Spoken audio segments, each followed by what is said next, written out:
Good morning. This is Carla Johnson. I'm a volunteer with the Savannah Municipal Archives LGBTQ plus Oral History Project. And today I am doing my second interview with Mark Krueger, who is going to grace us with our second interview. But just for the sake of the recording, where we left off last time, we had talked a lot about your personal work in terms of some of the issues that you found very, very important and difficult at the time that you moved to Savannah, and certainly for years after. So upon reflection about our last conversation, was there something that you wanted to focus on today? Yeah, I think you brought it up. Have things changed in Savannah? And I think that they have changed for most people, especially young people, but they haven't changed completely. I told you about all of the anti-gay incidents at my house, and the last police officer who showed up said, and this is a quote, I'll never forget it, "Look, I'm going to be honest with you. Your house is known as a gay house, and we are not going to do anything to help you." And then the black female police officer laughed and drove off. So I realized then that the police were totally useless. In fact, they were often encouraging this sort of activity. So I'm not religious. I went and talked to Reverend Ralph Bailey, a minister who lives up the street, because I was depressed. I didn't know what else to do. And he was wonderful and understanding, but he said, "Mark, you need to move." So when I left his place, I decided to do the opposite. I wasn't going to let these guys drive me out of my home. So I began going after them. I began chasing them, not in high-speed chases. I held a neighborhood meeting at a church.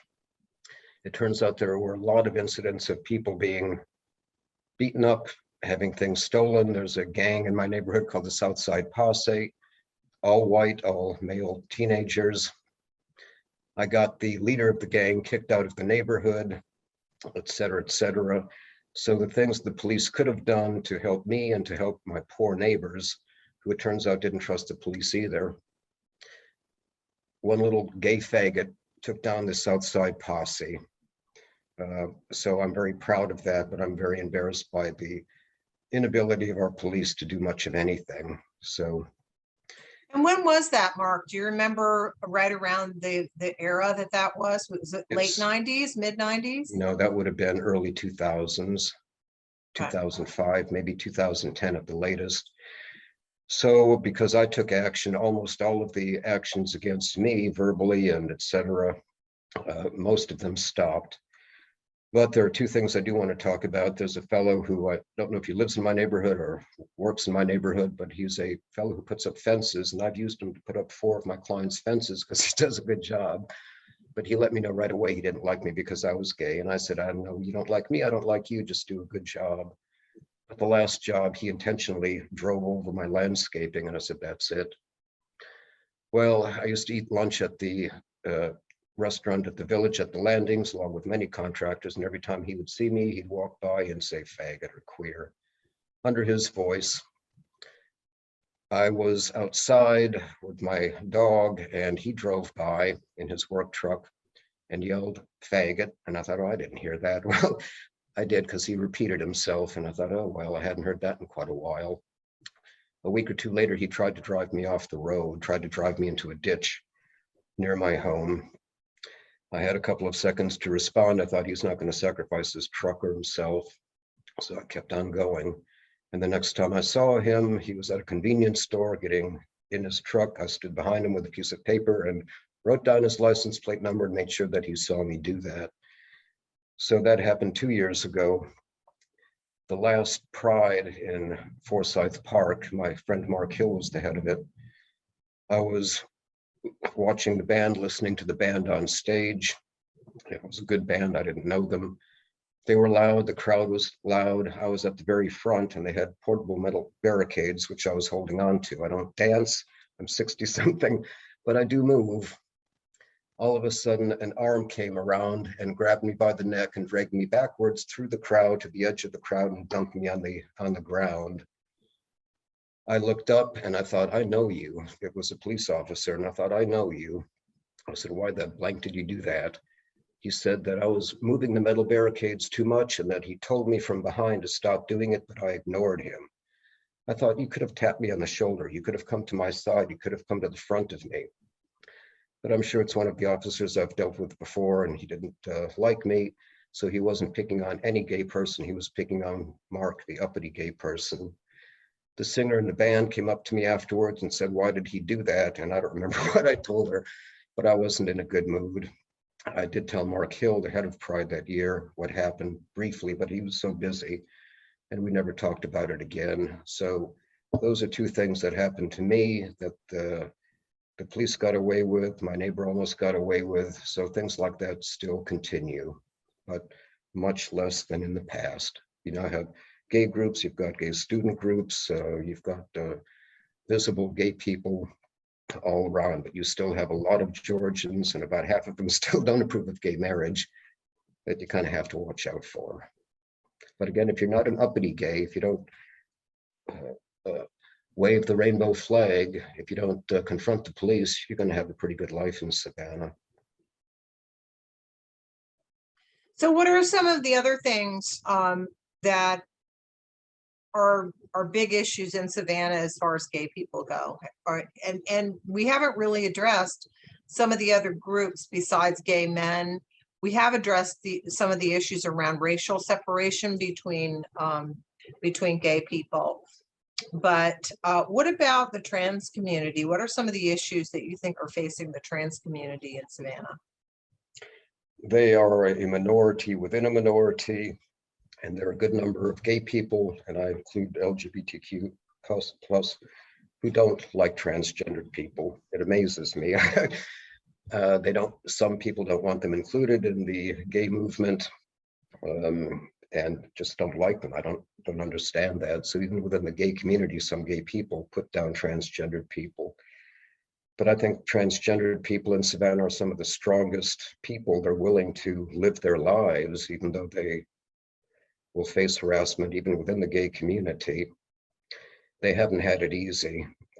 I know transgendered people who've been fired, who haven't been hired. So they have it rough. I admire them for standing up and being who they are. Yeah, I was interviewing Mark Hill the other day, and he talked a lot about how the political situation of the last 4 or 5 years has really made it even more difficult for transgender people and for gay people in general. Since the last election, would you say that people are a little bit more optimistic or hopeful? Well, I was definitely optimistic. If our former president had been reelected, I wouldn't have moved, but it would have been very depressing, and maybe I would have become even more politically active. But yeah, things don't always move forward. They can move forward and then they can move backwards for a bit. So who we elect as leaders makes a big difference in how gay people, transgendered people are treated. But it's tough being especially a Black transgendered person in Savannah. But I have to admire Lady Chablis. Lady Chablis, I don't know if she had the sex change or not, I don't remember. Well, tell us a little bit about Lady Chablis, because even I know about her from not only reading the book Midnight in the Garden of Good and Evil, but also I actually met her at a fundraising when I was in Savannah once, where I met some of your friends. Tell us a little bit about Lady Chablis, because she's quite famous in the community. Lady Chablis was the first, what people would consider openly gay person in Savannah. She didn't back down from anybody, the police, the society people, so I admired her for that a great deal. The difference between her and Lawrence Marley, she wasn't doing it to broaden acceptance of gay people in Savannah. She was doing it for herself, and I don't blame her for that. She realized she had power and she wasn't going to let anybody put her down, so she stood up to people. But she wasn't necessarily politically active in changing the entire community. But I give her credit for being the first visible gay person in Savannah. And I knew her fairly well. She had her issues. She was a unique character, and she, anytime I asked her to participate in one of my fundraisers, charity events, she was always there, always an hour late, but she was always there. I admire her a great deal. And they had a great event at the Savannah Theater on Broughton Street for her, and it was wonderfully done. And there were hundreds and hundreds of people there remembering her. Where is she today? She's dead. Oh, when did she pass away? Within the last 5 years. Mm-hmm. But so Yeah. she wasn't forgotten. There were many people there who were remembering her. At her memorial service. Yeah, she's somebody that I would have loved to interview for this series as well, given her reminiscences and her experiences. Yeah. And I'm hoping that I can interview some people from the trans community and also some lesbian, and that's why I'm so looking forward to talking with Pat, because I think all these perspectives are really interesting. Now, I was informed that the mayor has a pretty diverse community representation for the LGBTQ community in terms of a advisory panel. Is that true? The mayor has set up an advisory panel of some good people, some people I'm not wild about, but what is the panel going to do? The mayor and I have known each other for a long time. He's very pro-police. He has not done anything to help the gay community in terms of the police. They did set up, not with him, but a prior administration, a gay liaison to the police community, or police liaison to the gay community, a lesbian police officer. And as I told Van, it's totally useless. They didn't do anything. They didn't help one gay person. He said, well, isn't it good that we at least have this liaison? I said, if you want window dressing, it's fine. But if they don't do anything, if they actually don't do anything, then it's useless. So I think this new committee that he put together, maybe it's a step in the right direction, but I don't think Van is ever going to come up against the police. He's going to say the right things, but he's not going to do what needs to be done to change the police department at all. So what do you think needs to be done to change the police department? Well, I think that they need to hire a lot of ex-military people who know how to shoot guns, who know how to deal with bank robberies. They don't hire people who know how to deal with the average citizen, with domestic violence, etc. So I think that they need to change their hiring practices. The people on top at the police department say the right things, but as I've had officers on the street tell me, they don't listen to those blankety blank people downtown. So it's got to start from the top and the bottom, and they've got to change the culture in the police department. Mm-hmm. I do want to say a little bit about when I was assaulted downtown, and he told me just to stop my whining and go home and forget about it. And I did go and get the police report a couple of weeks later, and it was just totally inaccurate. He said that alcohol was a part of it. I knew I wasn't drunk. And that's why I went out to the EMT building to get their file on me, because it said no alcohol. And that was 15 minutes after he saw me.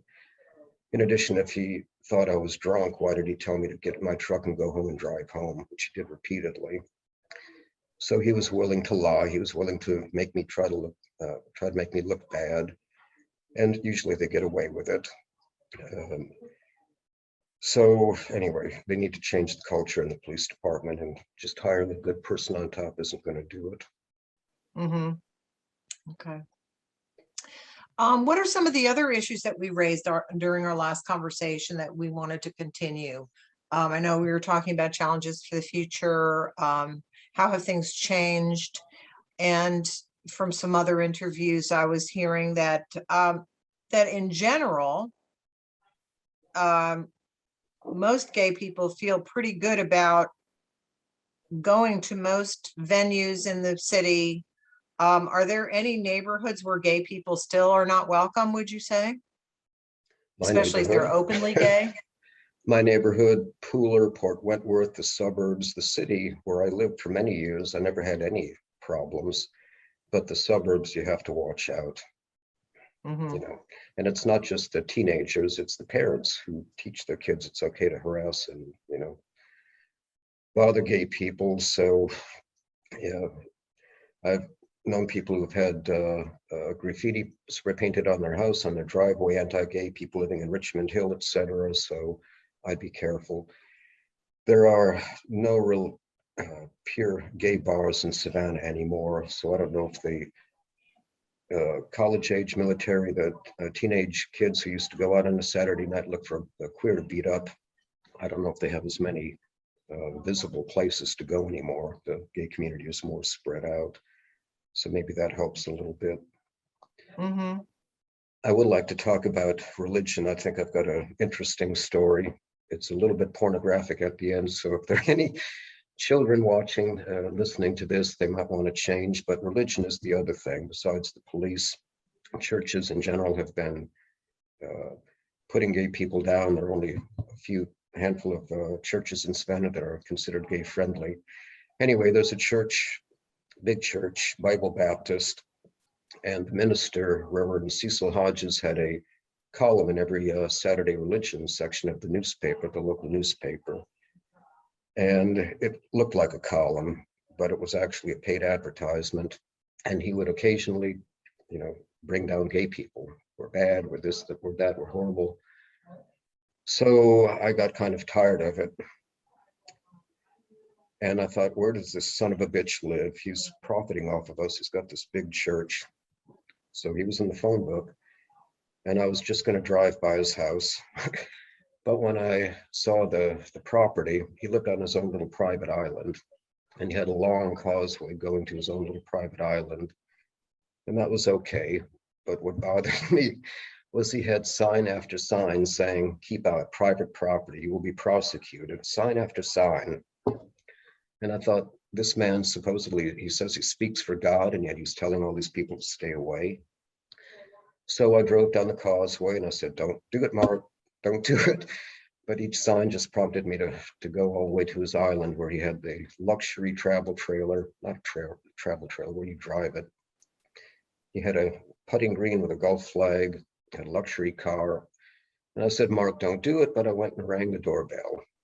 His wife came to the door, and I said I wanted to talk to Reverend Hodges. She let me in. The living room was all white. The carpeting was white. The furniture was white. The walls were white. She was dressed in white. And I thought, oh, they've created their own heaven in their house here. And he came out, and I explained why I was there, and things turned nasty real quick. He began yelling. I began yelling. You're perverts. You're going to hell, et cetera, et cetera, et cetera. And I brought up the signs and how he was profiting off of his anti-gay rhetoric.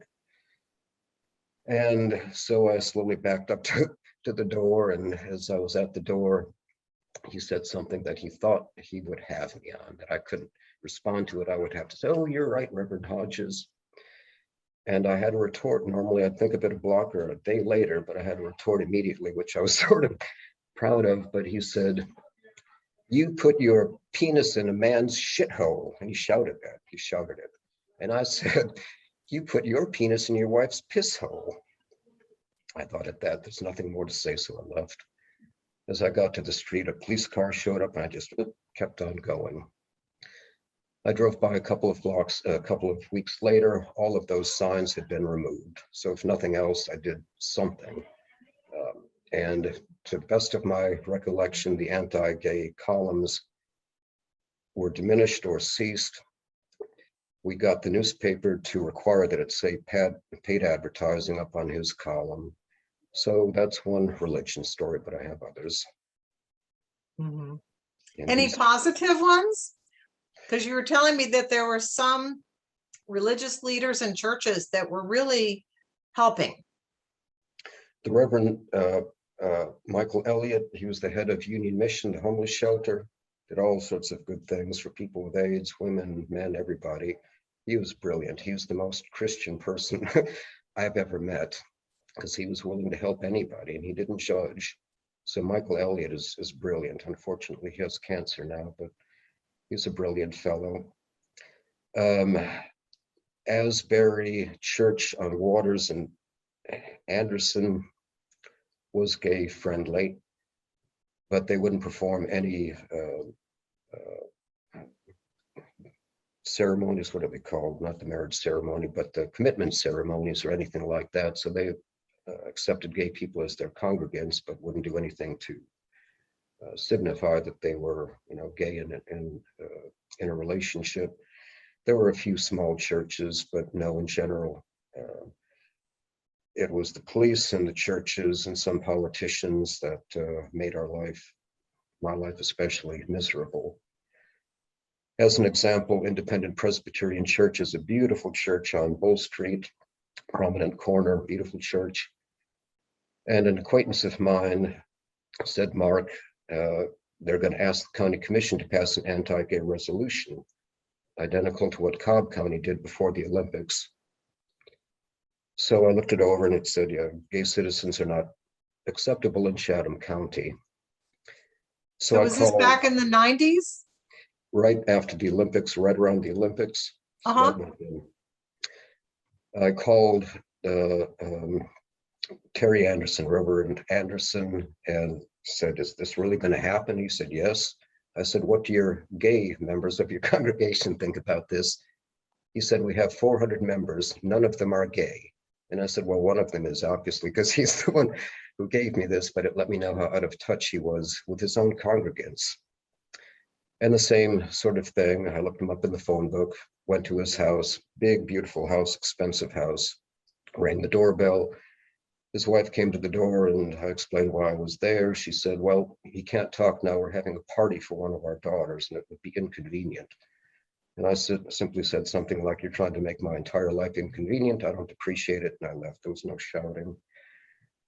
But one reason gay people in the past especially have been beaten up, have been picked on, is because the people who do it get away with it.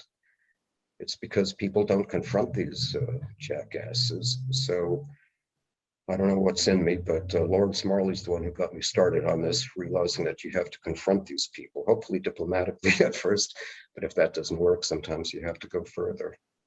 And Lawrence Marley's the one that did that. I'm a shy person all in all. Lawrence Marley, who started the gay community, he wasn't here at the beginning, he was the beginning of the gay community. At one point said, Mark, I need somebody to stand with me in front of the TV cameras or whatever, in front of a reporter. And I didn't want to, I was reluctant, but he was a good friend and I realized what he was doing had to be done. So that's how I got involved in it, through Lawrence Marley standing at his side, usually not saying anything, but he needed somebody to stand with him. And little by little, we got more people to stand with us.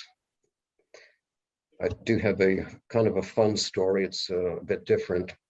Lawrence especially tried to get the gay community to have a presence in the St. Paddy's Parade, a float. And we were told, no, we're not Irish, etc., even though we had Irish members who were willing to be on the float. And we thought, they have military units, they have tanks, they have the Budweiser beer wagon here, but we're not accepted. And we applied many times. One time, John Barrett, who wrote the book Midnight in the Garden of Good and Evil, called me because Lawrence, in his application, did some things that infringed on his copyrights. And he said, Mark, I'm going to sue you all unless you take that stuff out. But the Martin Luther King parade, they accepted us immediately. The first time we had 4, 5, 6 people who said that they would be in our entourage. We rented a horse-drawn carriage, so they put us at the end of the parade because of the horse poop, I guess. Nobody showed up but me. And I thought, oh, Lordy, we had some rainbow flags put some rainbow flags on the carriage. Nobody showed up but me, and I thought, do I want to do this? But I did. So I don't know how many people in the parade route even knew that it was a gay entrant, but afterwards, the driver of the carriage said, you weren't the only gay person in this group because the horse is homosexual. So there were 2 of us. But then the next year we had 3 people. The next year we had 4 or 5 people. And, at one point we had 10 or 15 people with lots of rainbow flags, and 90% of the people who responded were yay. A few people were anti, but all in all, we felt very welcome in the Martin Luther King parade, but not the St. Patrick's parade. So I was talking to a few other people who were mentioning how important this project is. What would you like to see happen with this archival project? I would love to see somebody like you write a book and make it into a movie. You could have interesting chapters. It could be like Midnight in the Garden of Good and Evil, which is sort of nonfiction and sort of fiction. So I don't want it to sit on a shelf and collect dust. I want it to be something that somebody can profit off of, even if they want to. But I don't want the story to be to die. I don't want it to be the most dominant story about the gay community in Savannah, because young people especially, they need to know about that stuff, but I want them to think positive and think about the things they can accomplish in life. But yeah, the story needs to be there forever and ever in some form, ideally a book, and ideally a book that you would write and somebody would make money off of it, and that would make me happy. Hopefully you would donate some to the Gay Community Center, but that would be my ideal goal. And I'm not a writer, I'm not going to do it, but I'm happy to talk to anybody who wants to do it. Yeah, well, as a volunteer interviewer, I'm really enjoying all of the people that I'm interviewing and getting a lot of ideas, which I'm jotting down for the archival project. And I think, you know, in future, we may want to have a meeting about what are some of the big issues that were raised and some of the good stories, because, you know, we all know that people like to read and watch a good story. So I'm trying to collect stories, reminiscences, funny, poignant, tragic, all of that are very, very important. So yeah, I think would be a great idea to pull together some resources to actually turn this into something in writing or maybe on film. But for now, I'm really grateful to you for really instigating. I know a few people have thought about this for a while, but you were really the instigator to pull together good people from the Archives Project, like Luciana and Kelly and the folks down at the Municipal Archives. So I do hope that we're going to see some good things come out of this project. And unless you have something else that you'd like to talk about today, I want to thank you for participating in this interview. I have lots of more interesting stories, but I think this is it for today. I really appreciate your doing this and Luciana doing this. You know, I feel like a little weight is off my shoulders now. Oh, that's really important to me today, for, you know, because I know you and I know how passionate you are about the history and all of the issues that are still really impacting the LGBTQ plus community in Savannah. So I thank you and I look forward to seeing you soon.